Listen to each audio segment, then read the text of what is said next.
मुर्दाबाद पंचायत मंत्री मुर्दाबाद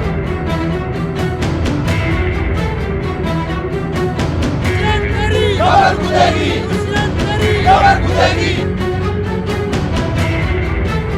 जिंदाबाद हमारा भाईचारा जिंदाबाद टेंडरिंग बंद करो टेंडरिंग बंद करो हमारी मांगे पूरी करो हमारी मांगे पूरी करो। तो जो हमारा मेन मुद्दा है ई टेंडरिंग को लेके, तो सरकार से हमारी सरपंचों की जो लड़ाई चल रही है वो ई टेंडरिंग को बंद करवाना है। जो हमारी सरपंचों की पावर थी पिछले प्लान में 20 लाख रुपए, 20 लाख की पावर घटा के वो 2 लाख रुपए कर दी है और वो पावर हम दोबारा बहाल कराना चाह रहे हैं। जो 73वें संशोधन में 11वीं सूची में सरपंचों को 29 अधिकार है, हमारी सरकार से मांग है वो 29 के 29 अधिकार सरपंचों को बहाल किए जाएं और हमारा जो भी सरपंच साथियों का सैलरी बढ़ाई जाए। सरपंच साथी की सैलरी 3000 रुपये है वो 30,000 की जाए और जो मनरेगा के मजदूर हैं उनकी दिहाड़ी बढ़ाई जाए, 600 रुपये किया जाए।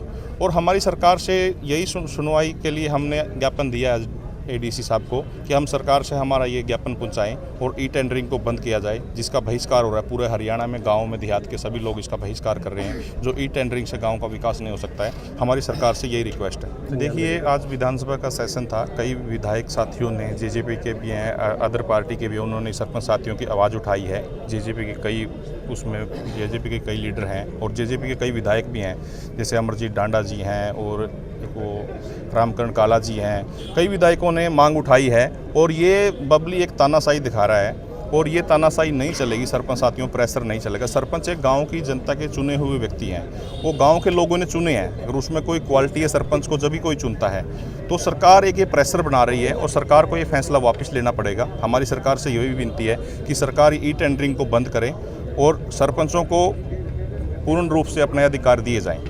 हम ये कहना चाहते हैं देवेंद्र बबली जी को भी और सीएम साहब को भी, जो 2 साल में सरपंच नहीं थे, 2 साल में जो ठेकेदारों के माध्यम से, जिसके माध्यम से जो काम हुआ है, उसकी आप जांच करवा लीजिए। आप मीडिया के साथ गाँव में जाके सर्वे कर लीजिए 2 साल के कामों में क्या हालत है। आपको खुद दूध का दूध और पानी का पानी हो जाएगा। एडीसी साहब ने हमें आश्वासन दिया है कि हमारा ज्ञापन वो ऊपर पहुँचाएंगे और जो हमारी सरपंचों की जो मांगे हैं वो सीएम साहब को ज्ञापन पहुँचा देंगे। इसके लिए सर 1 महीने से सरपंच धरने बैठे हैं। जो सरकार ने ई टेंडरिंग लागू करी है उसका विरोध था, तो जो स्टेट कार्यकारिणी है उनका आदेश था वे हर जिला स्तर के ऊपर ज्ञापन देंगे और ज्ञापन के अंदर जो पंचायतों की मांगे हैं हमारी, जैसे ई टेंडरिंग है, पंचायतों का मानदेय बढ़ाना है, पंचों का बढ़ाना है, जो विकास कार्य हैं, ताकि उनमें पारदर्शी सरपंचों को पावर मिले। 3PP सरकार ने जारी कर दी है, उसके अंदर काफ़ी लोगों के राशन कार्ड काट दिए गए हैं। उसके अंदर जो ओल्ड एज पेंशन ले रहा है, विकलांग पेंशन ले रहा है, उसके अंदर लिखे हुए हैं, स्पष्ट मैं आपको दिखा दे दूँगा, उसके अंदर लिखे हैं भाई रिटायर्ड कर्मचारी, तो उनके राशन कार्ड भी कट गए हैं। मनरेगा को दिहाड़ी नहीं मिल रही है उनको भी। तो हर वर्ग, हर कर्मचारी, अधिकारी सभी दुखी और परेशान है। आम लोग सड़कों पर है। पिछले दिनों पटवारी जी भी यहाँ पर बैठे थे, साहब डिस्ट्रिक्ट वाइज बैठे थे, उनकी मांग सरकार ने मानी है। पिछली बार कल ही ओल्ड एज पेंशन के बारे में थे। तो आज हर वर्ग सरकार से दुखी और परेशान है। हमारी विनती है कई सरपंचों को 25 लाख रुपए की पर्चा की विकास करिए गांव में कर सकें। जो बड़े प्रोजेक्ट हैं, कोई भी है, कोई पुल बनाना है, कोई और है, वो टेंडरिंग हमारा कोई एतराज़ नहीं है। टेंडरिंग तो पहले भी थी मतलब, लेकिन सरकार कहीं ना कहीं 2.25 लाख रुपए उस पर बढ़ाने की कोशिश हैं। जो बड़े प्रोजेक्ट 25 लाख के ऊपर हैं, उनका हमारा कोई एतराज़ नहीं।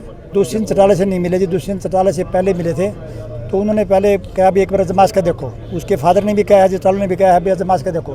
तो हमारी विनती है सरकार को कहीं ना कहीं 2 साल के अंदर जो ग्रांटें आई हैं ग्राम पंचायतों की आई हैं, चाहे वो मतलब उसके अंदर एग्रीकल्चर की मतलब जो बोलियाँ हुई थी उनके पैसे हैं, चाहे मछली तालाबों के पैसे हैं, तो सरकार ने वो तो खुर्द करके वो कर दी हैं। सरकार विकास कर 2 साल के अंदर कर लेती, तो आप गाँव के अंदर जाके देखेंगे नहीं तो जितने भी गाँव के तालाब हैं सारे ओवरफ्लो हो रहे हैं और कोई विकास कार्य नहीं है। हर गली टूटी पड़ी है। पब्लिक हेल्थ के द्वारा गलियों के अंदर नई पाइपलाइन डाली है और वो पाइप भी कमज़ोर हैं और सारी गलियों उबड़ खाबड़ हो रही हैं। आज मंत्री जी कहते हैं भाई गली मतलब नाली तक पंचायत रहेंगी, हम विकास कराएंगे, तो सरपंचों में दबाव बनाया, डीसी माध्यम के अधिकारियों के माध्यम से दबाव बना जा रहा है भाई आप प्रस्ताव जो लिख के। जो सरपंच नए हैं उन्हें स्पेसिमेन देने हैं बैंकों के अंदर। जो BDO साहब हैं वो भी कर रहे हैं, उनका पहले प्रस्ताव जो फिर साइन करेंगे वरना नहीं करेंगे। तो हमारी यही मांग है, विनती भी है। चलो एक मौका 1 महीना हो गया, तो इसके बाद सरकार नहीं छोड़ेगी तो 1 तारीख को DC चंडीगढ़ के अंदर CM साहब का विरोध करेंगे। एक ना कुर्सी पे बैठ के जो बयानबाजी ये कर रहे हैं मंत्री जी, तो अगर आम जनता में आएँ गांव में आएँ, गांव का विकास देखें कि जो काम ई टेंडरिंग के द्वारा चल रहे हैं वो काम कैसे चले हैं। देखा है अभी तक किस मंत्री ने, किस विधायक ने आके ये देखा है कि ई टेंडरिंग के जो काम चल रहे हैं वो गांव में कैसे चल रहे हैं। मेरे गांव में 2 काम चल रहे हैं ई टेंडरिंग के, जो कि कम से कम 3 बारी तो वो काम रुकवा चुके हैं गाँव के। अगर गाँव का काम रुकवाते हैं तो गाँव वाले भी खिलाफ होते हैं, अगर ई टेंडरिंग के द्वारा काम करते हैं तो मंत्री। तो अगर सरपंच यही चाहते हैं कि जो ई टेंडरिंग का है, जो 25 लाख की जो लिमिट है, इसको किया जाए कि ताकि जो सरपंच है वो खुद काम कर सके और अपने अच्छे तरीके से कर सके, गाँव वालों के बीच में रहकर काम कर सके।